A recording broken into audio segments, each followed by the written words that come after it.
Le gain de temps sera pratiquement substantiel pour tout le monde. Alors avant que vous ne poursuiviez, on le constate bien, je l'ai dit, le chef de l'État et tous ses invités vont entamer, je dirais, une petite visite. C'est-à-dire du point A, c'est-à-dire Cocody, jusqu'au point B, Marcory. Et après cela, on aura certainement un feu d'artifice.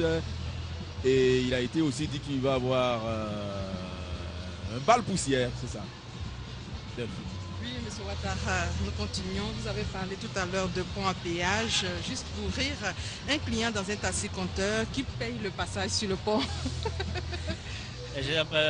En fait, pour le péage, je voudrais indiquer que les piétons ne payent pas. Les cyclistes aussi ne payent pas. Mais tous les engins à moteur payent. C'est le véhicule qui paye. C'est le passage du véhicule qui paye. C'est pas le passager qui paye, mais c'est le véhicule qui paye. Et donc, si le taxi, vous demandez au taximètre, parce que cela peut arriver, si vous demandez au taximètre, le taximètre il n'a qu'à faire un calcul. S'il doit passer vers le plateau avant d'aller à l'aéroport, c'est un trajet relativement long et donc c'est du carburant qu'il paie. Et donc c'est un aspect qui va être discuté aussi bien entre le client et le taxi pour que véritablement une solution soit trouvée pour l'itinéraire à prendre. Alors Delphine, moi j'ai une préoccupation.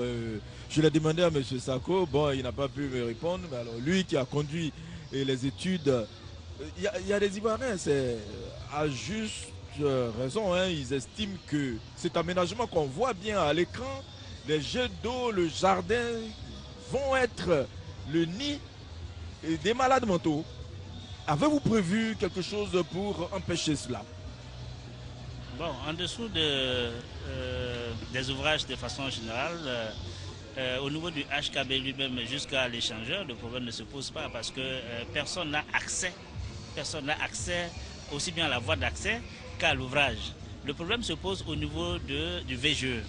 Au niveau du VGE, effectivement, la zone en dessous d'ouvrage appartient à l'État de Côte d'Ivoire. Et l'ouvrage au-dessus de l'ouvrage appartient au concessionnaire. Mais des discussions sont en cours de sorte à ce que le concessionnaire prenne en main l'entretien et de la partie qui est en dessous. De sorte que les aspects dont vous parlez tout à l'heure, à savoir les malades mentaux et toute autre personne indésirable qui viendrait pratiquement s'installer là pour des raisons ignorées, qu'on ignore, soit évacué de façon immédiate, et donc pour que cette zone-là soit une zone pratiquement qui reste toujours propre et qui permet aux Abidjanais d'être fiers d'avoir un bel ouvrage. Qu'est-ce qui vous a plus marqué en travaillant sur ce pont pour terminer avec vous, M. Ouattara? Oui, je disais tantôt, ce qui m'a marqué, c'est d'abord la satisfaction.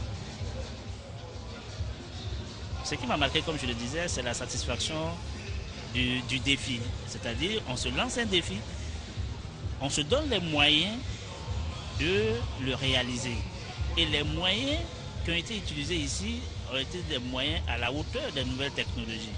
Et comme pour nous, à l'AGEROUTE, c'est la première fois qu'on gère un projet PPP.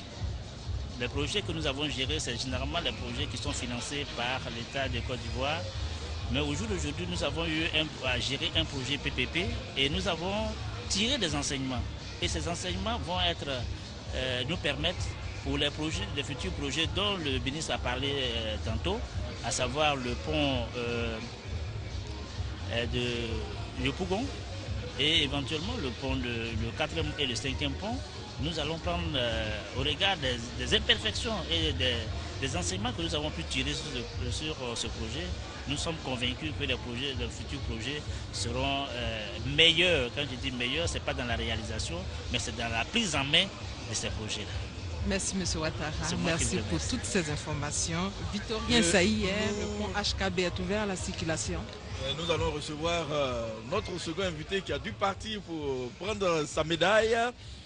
Il est revenu. C'est M. Kras, c'est ça?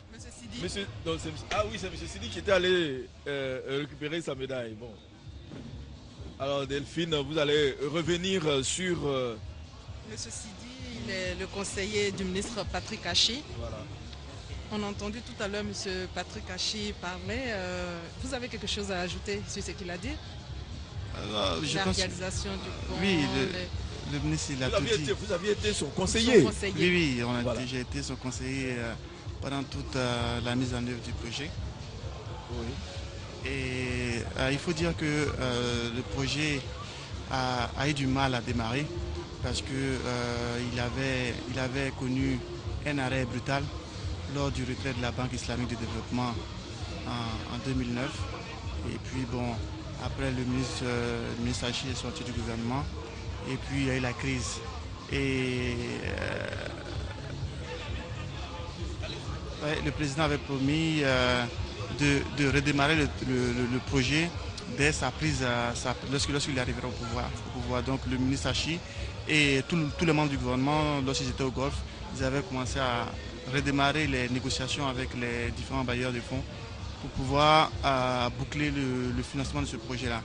Donc il faut dire que les premières réunions de redémarrage des discussions se sont tenues très rapidement.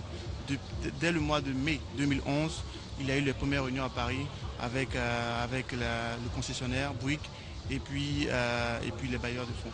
Alors je crois que les différentes délégations avec le chef d'État sont du côté pratiquement de Makori parce qu'ils sont en train de négocier un virage, c'est ça? On le voit bien à l'écran. Tout à fait. Ils sont en train de négocier le virage, tellement pour faire le tour, avant de revenir vers Cocody pour le lancement des feux d'artifice. Avant de poursuivre votre discussion, je voudrais demander quand même à notre interlocuteur qui vient de recevoir une médaille au même titre que son ministre et d'autres. Qu'est-ce qu'il ressent? Quels sont ses premiers sentiments? C'est quand même une fierté d'avoir pensé à moi comme récipiendaire parce que c'est toute une équipe qui a travaillé pour ce projet. Du ministère des Infrastructures économiques à l'AGEROUTE, au BNET, au LBTP. Et bon, j'ai été désigné parmi tout ce monde-là et c'est une fierté. Je suis très fier aujourd'hui et je remercie beaucoup le ministre des Infrastructures économiques. Qu'est-ce qui vous a plus marqué en travaillant sur ce pont? C'est la pression parce qu'il fallait tenir les délais. Aujourd'hui, vous savez, chaque mois de retard coûte énormément à l'État de Côte d'Ivoire. Donc il fallait absolument respecter les délais. D'une part parce que le président de la République avait promis et d'autre part parce que si on n'arrivait pas à tenir les délais, il y avait de grosses sommes d'argent à payer. Donc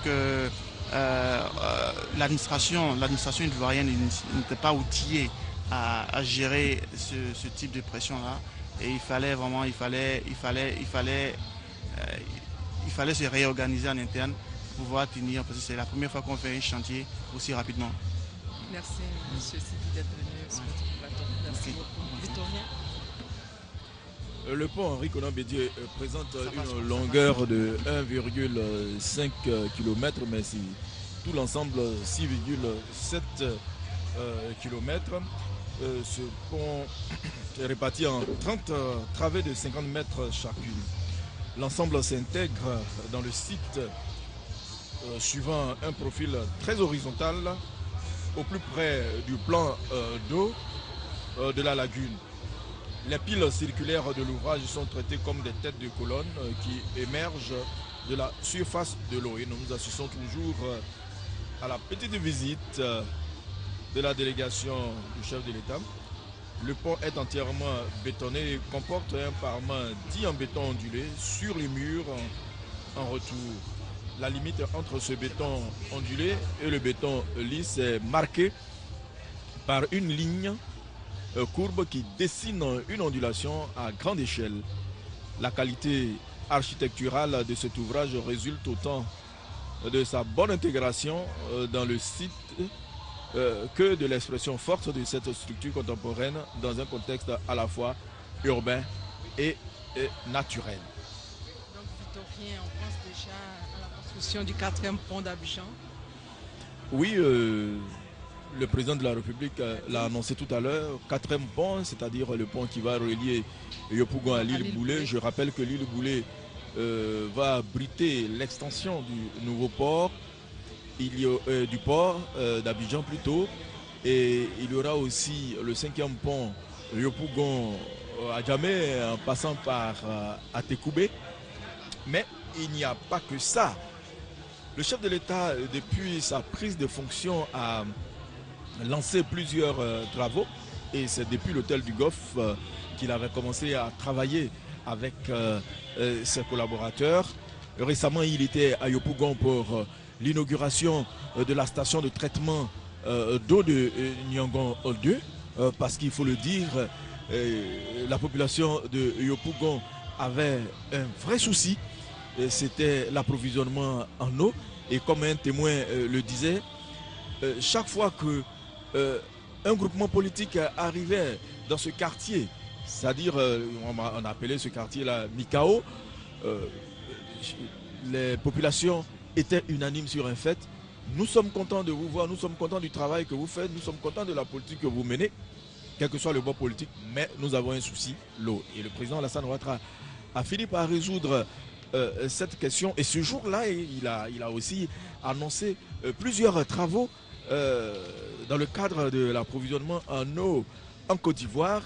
Le projet de Yopougon est donc le premier projet inauguré sur un total de 12 projets majeurs d'approvisionnement en eau potable qu'il a réalisé dans la ville d'Abidjan. C'est un investissement de 165 milliards de francs CFA. Et il a donné la liste de plusieurs projets dans le cadre du programme d'urgence dans les quartiers de Yopougon, Maroc, Cocody, Abata et Benjaville, avec 24 000 mètres cubes supplémentaires. Le projet de Songon devant desservir les zones de Songon, Yopougon, Abobo et Agnaman avec une production de 43 000 mètres cubes jour. Le projet Badea Nord-Est pour les quartiers de Cocody, Riviera, La Palmeraie, Benjeville, Djologobité, Bessikwa avec 22 000 mètres cubes jour. Le projet Bonois 1 qui va desservir toutes les populations de la zone sud d'Abidjan et de Petit Bassam avec 80 000 mètres cubes jour, etc., etc. Autant de projets. Comme au niveau de la voirie, alors là, nous apercevons la délégation qui a marqué une halte. Je crois que les gens sont à pied. Voilà, pour jeter un coup d'œil au niveau de l'échangeur du VGE, le boulevard Valéry jusqu'à Destin. Voilà, on les aperçoit de loin. Et donc, c'est plusieurs chantiers que le président Alassane Ouattara entreprend pour le bien-être des Ivoiriens. Mais comme le président de la BAD l'a dit, il faut la stabilité, il faut la stabilité, il faut la paix pour que ce type de projet se réalise. Parce qu'il faut que les Ivoiriens le sachent. Il ne s'agit pas ici d'un projet mené à bout de bras par le seul gouvernement ivoirien. Et il s'agit d'un promoteur privé qui a mis son argent, qui a mis sa confiance en un gouvernement et en tout un peuple. Il faut que ce promoteur-là rentabilise le projet et pour cela, il faut la paix. Alors, je rappelle que l'idée du projet du pont Riviera Makori tient ses origines dans le plan d'urbanisme badanien de 1952, à l'origine de la transformation d'Abidjan en ville industrielle et commerciale. Puis, dans le plan CETAP de 1960, CETAP, c'est l'acronyme issu de la Société pour l'étude technique d'aménagement planifié à l'origine de ce plan. Et donc, c'est ce qui rectifiait certaines des imperfections du précédent. Ces deux plans d'urbanisme ont défini les principaux boulevards d'aujourd'hui avec une attention particulière à l'île de Petit Bassam, le plateau, mais aussi et surtout Cocody. La planification de l'époque mettait un accent particulier sur les routes, l'habitat et les équipements socioculturels, mais se basait sur le principe de concentration des activités et des populations sur une surface peu étendue. De nombreux problèmes suite aux failles de ces plans ont poussé l'État de Côte d'Ivoire à se pencher sur les nouveaux problèmes et enjeux urbanistiques d'Abidjan. Il fut ainsi décidé de remettre en cause les dogmes et projets restants des plans Badani et SETAP, mettant en sommeil plusieurs projets, dont celui d'un pont reliant à l'époque Cocody Danga à l'actuelle commune de Makori. Je crois que nous assistons, ils reviennent, je pense. Et la visite continue. Il aurait été intéressant qu'on ait certainement d'autres invités, surtout les récipiendaires, pour nous exprimer leurs sentiments. Bon, mais c'est pas bien grave. Nous attendons le retour du chef de l'État et de sa délégation pour le lancement des feux d'artifice. Alors, il aura fallu une forte croissance et extension de l'agglomération d'Abidjan et la mise en œuvre de plusieurs plans d'urbanisme au cours des années 70 et 80 pour que ce projet de pont soit à nouveau à l'étude. La conception de l'ouvrage est finalement achevée début 1996 dans le cadre du programme des 12 travaux de l'éléphant d'Afrique. Un appel d'offres international est lancé en juillet 1996, menant à la signature du contrat de concession le 14 novembre 1997. Porté et mis en avant par Tidiane Thiam, devenu ministre en août 1998, je rappelle que Tidiane Thiam était le directeur général du Bénet. Le pont alors nommé Riviera Makori voit sa première pierre posée le 18 janvier 1999 lors d'une cérémonie solennelle à l'Institut national de la jeunesse et des sports en présence d'un important parterre de personnalités politiques parmi lesquelles Daniel Kablan-Duncan, alors Premier ministre, Tidiane Thiam, ministre du Plan et du Développement, Laurent Dona Fologo, ministre de la Solidarité, Émile Konsambobé, ministre de l'Intérieur, Mathieu Ekra, Léopoldine Kofi Tiezan, etc. Alors le chantier est brutalement mis en sommeil suite au coup d'État du 24 décembre 1999 qui survient quelques jours après le bouclage du financement du projet. Les bailleurs de fonds du projet perdent confiance et se désengagent. Cette situation va perdurer pendant toute la période de crise politico-militaire. Il faudra attendre l'année 2008 pour voir réapparaître une volonté politique de relancer le chantier sous l'impulsion de Patrick Hachi en tant que ministre des Infrastructures économiques. Ce ne sera que courant 2011 avec la normalisation de la situation politique que de nouveaux contrats sont signés permettant la relance du chantier marqué par une nouvelle cérémonie officielle le 7 septembre 2011 à laquelle assiste le président en exercice Alassane Ouattara et l'ancien président Henri Konan Bédié dont le nom est désormais donné au pont qui sera le plus long de Côte d'Ivoire. Sa construction s'accompagne de celle d'un nouvel échangeur à 3 niveaux sur le boulevard Giscard d'Estaing. L'ensemble de la construction est assuré par le groupe Bouygues et représente un coût total estimé à 130 milliards de francs CFA. Le projet entier est constitué de 3 parties. La partie nord, côté Riviera, longue de 2,7 km en 2 fois 2 voies, partant du boulevard Mitterrand au niveau de l'école de police jusqu'en bordure de la lagune Ibrié, auquel s'ajoute une digue de 400 mètres.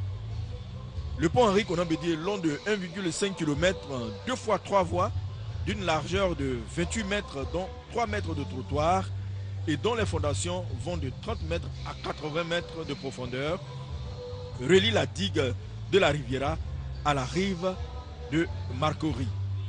Et la partie sud côté Makori, longue de 2 km, 2 fois 3 voies, relie le bord lagunaire du boulevard Giscard d'Estaing, se raccordant à l'échangeur éponyme. Des voies latérales sont destinées aux riverains de cette zone très habitée. Victorien, donc il faut dire que c'est un grand rêve qui vient d'être réalisé. Ce pont a été annoncé depuis 15 ans et les travaux ont effectivement démarré le 7 septembre 2011 sous le président Alassane Ouattara, juste après la crise. Il a pensé au bien-être des Ivoiriens. Il faut dire tout simplement que les Ivoiriens en sont fiers. Le président Alassane Ouattara est à féliciter. Vous voyez, le président Alassane Ouattara est à féliciter. J'ajoute que la construction du pont Henri Konan Bédié est un projet qui a fait appel à 1450 ouvriers, dont 11% de femmes, en quasi-totalité ivoiriens. Le chantier impliqua une collaboration entre des ingénieurs français et ivoiriens issus de l'Institut Polytechnique Houphouët-Boigny. Les pieux et les caissons des ponts sont construits sur place, tandis que le béton utilisé, le CM3 provenant d'Espagne, est modifié chimiquement pour convenir aux conditions locales via l'ajout d'adjuvants.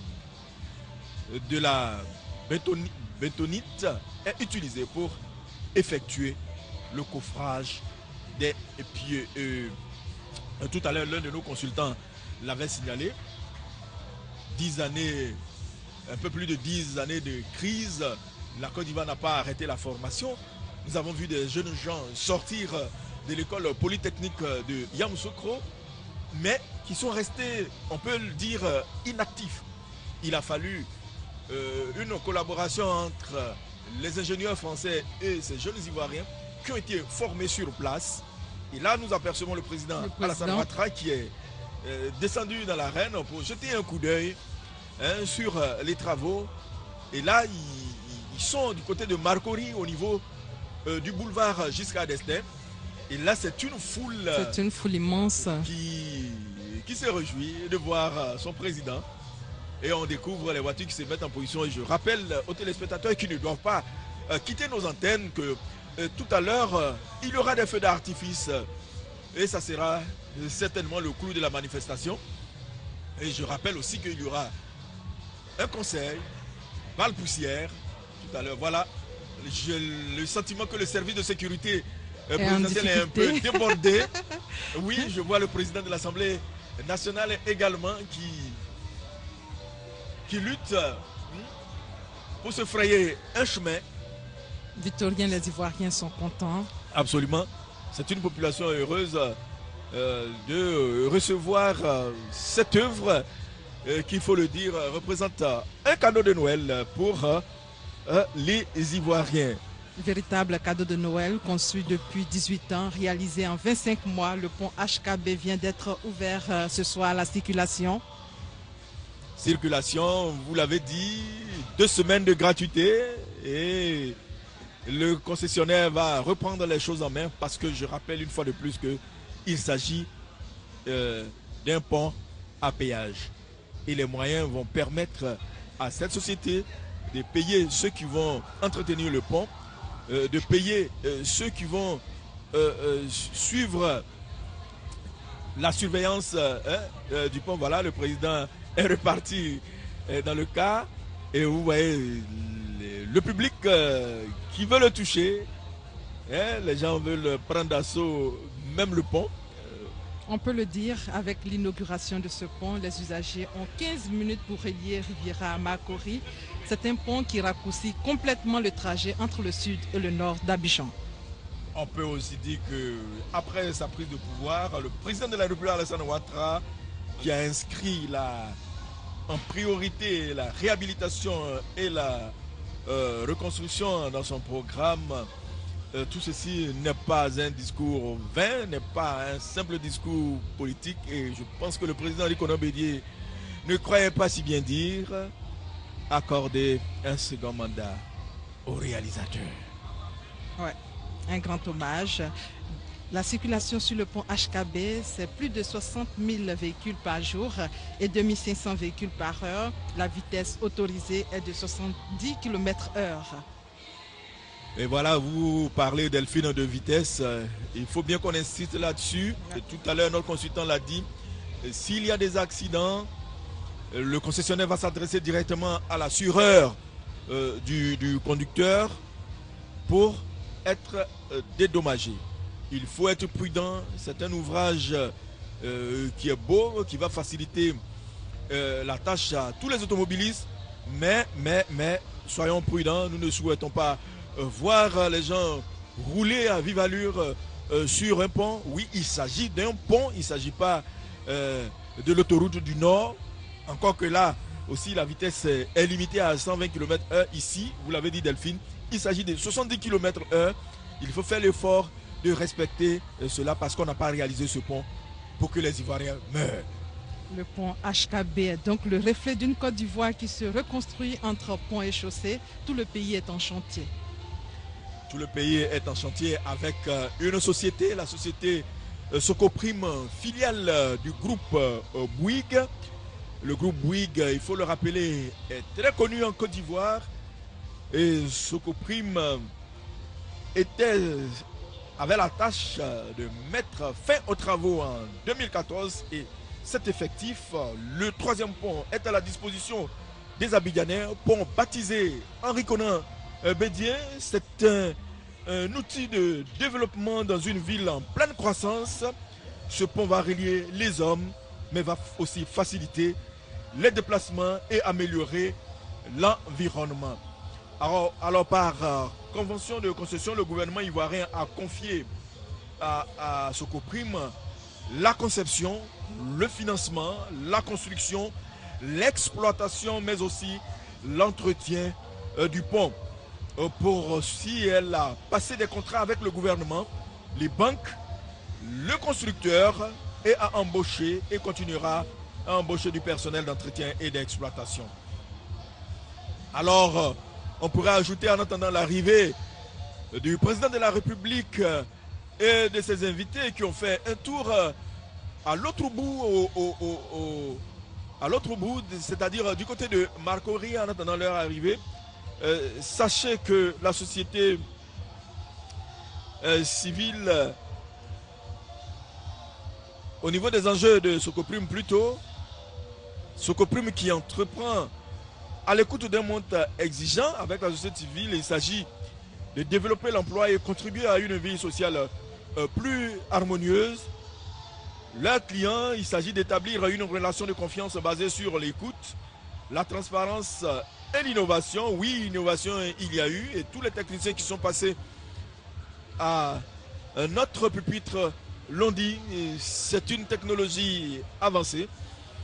Les actionnaires, il s'agissait d'assurer le développement et la rentabilité de l'entreprise dans la durée. Effectivement, M. Sidi l'a dit, plus le projet connaissait un retard, plus il allait engendrer des dépenses.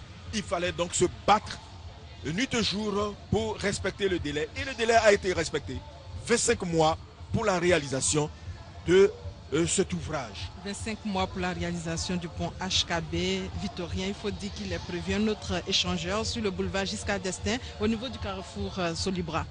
Absolument. Et l'échangeur au niveau du carrefour Solibra justement fait partie des différents ouvrages. On citait tantôt le pont Yopougon-Ilboulé pour l'extension du port, Yopougon-Agame via Atekoubé.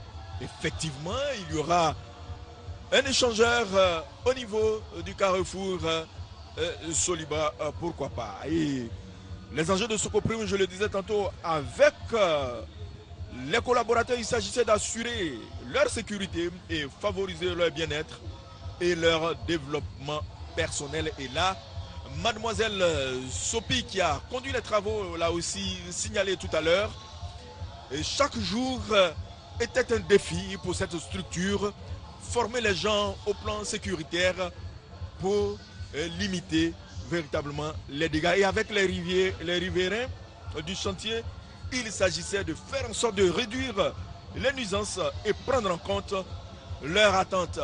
Effectivement, au début de la construction de ce pont, Delphine, vous qui étiez venu ici dans les tout débuts, les riverains, mais aussi les automobilistes ont dû subir beaucoup de désagréments avec les embouteillages et quelques déguerpissements. Beaucoup de désagréments, personne n'y croyait. Aujourd'hui, le rêve est devenu une réalité et le président Alassane Ouattara est à féliciter. Tout à fait, le président Alassane Ouattara est à féliciter et c'est aussi en l'honneur de tous ces riverains, ces automobilistes qui ont été patients, qui ont accepté ces premières difficultés, mais aujourd'hui c'est avec le sourire que tout le monde accueille ce pont et nous attendons. Voilà, je pense que le président de la République et le président Henri Konan Bédié, les différents maires et autres, voilà, vont prendre l'écart pour retourner certainement sur le côté Cocody pour poursuivre la cérémonie. Ce pont est une révolution. Il est réalisé en 2 fois 3 voies avec 21 voies de péage pour éviter les engorgements. Le pont Henri Konan Bédié, pont traversant la lagune Ébrié et reliant les communes de Cocody et de Makori, inauguré ce mardi 16 décembre après l'annonce du gouvernement. Le pont Henri Konan Bédié a déclaré le porte-parole du gouvernement Bruno Nabagné jeudi lors d'une conférence de presse au terme d'un conseil des ministres promettant que les modalités du péage de cet ouvrage par les automobilistes seront communiquées dans les prochains jours. Et nous espérons que les automobilistes et les usagers ont intégré cette idée de péage. Il le faut pour bien sûr rembourser le promoteur, mais aussi assurer l'entretien de ce pont, et ce pendant 33 ans. Long de 6,7 km, l'ouvrage d'un coût de 130 milliards de francs CFA va permettre de résorber les embouteillages des ponts Oufoué-Boigny et du pont Charles de Gaulle, le général Charles de Gaulle, en facilitant et raccourcissant le trajet entre le sud et le nord d'Abidjan. L'ensemble de l'infrastructure va du carrefour de la Riviera 2 à l'échangeur ultramoderne de Marcory sur le boulevard Valéry Giscard d'Estaing. Victorien, le pont HKB est le signe annonciateur de l'émergence ivoirienne. Il est en passe de devenir le plus long pont d'Afrique si l'on prend en compte toutes ses composantes, notamment l'échangeur à 3 niveaux permettant d'accéder au boulevard Giscard d'Estaing d'environ 1 km.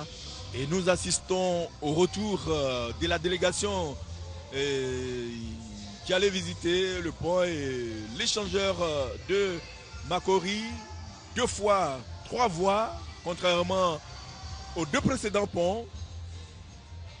Une œuvre gigantesque, digne des villes des États-Unis, l'a dit l'un des intervenants tout à l'heure. Et nous attendons l'arrivée du président de la République et de ses invités. Pour le programme, on ne sait pas trop à quel moment il y aura le feu d'artifice, mais je précise qu'il y a eu une cérémonie de décoration au cours de cet événement. Je vais vous rappeler la liste des récipiendaires. 21 personnes. Dans l'ordre national, nous avons 17 personnes. Au grade de commandeur, 7 personnes. Il y a le ministre des Infrastructures économiques, M. Patrick Hachi. Le président de la Banque Ouest Africaine de Développement, BOAD, Christian Adoviland.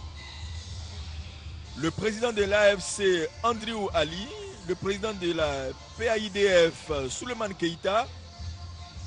Le directeur général délégué de Bouygues Construction, Philippe Bonave. Africa 50, Madame Tass Avanripour. Le directeur analyste financier de Thémis, Monsieur Marc Mandaba. Le directeur général de Bouygues Construction, Charles... non, ce n'est pas Charles Paradis, c'est tout à l'heure notre interlocuteur, Monsieur François Sako.